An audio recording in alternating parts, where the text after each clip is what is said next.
I never knew this truck was here because it was so overgrown back here. Once we bought the property, we cleared out the area here, made the truck much more visible. This abandoned milk truck is just one of the many relics you'll find on the grounds of the Rockdale Art Farm, left behind from when the property was a dairy farm. The old farm went out of business in the 70s, but many antiquated pieces from that time remain, like this old milking shed.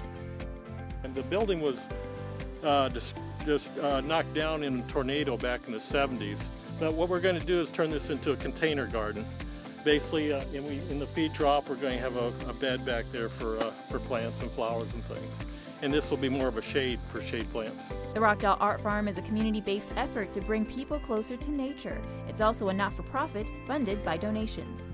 We try to engage people and inspire and engage them in doing activities outdoors and as well as eventually want to get to be a maker space where they're doing possibly some woodworking, pottery, things like that. Joe Eifrid, the president of the Rockdale Art Farm, says he was inspired to create the space after his daughter, granddaughter, and daughter-in-law all passed away within months of each other. All three were very passionate about the environment. We wanted to create some youth development skill programs, artist therapy for PTSD vets, things like that. Eifrid brought the property for the Rockdale Art Farm in 2017. The upkeep of the art farm is done primarily by volunteers, with 22 households participating in various activities.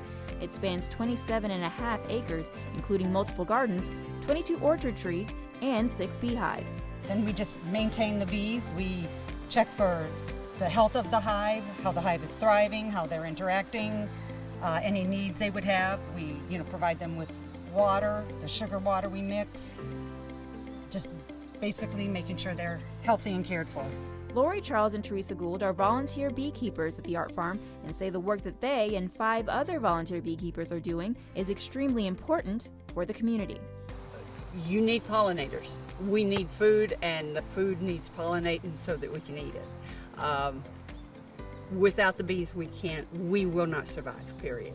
Both volunteers say working with bees has been a gratifying experience. Definitely enjoyable, just the knowledge.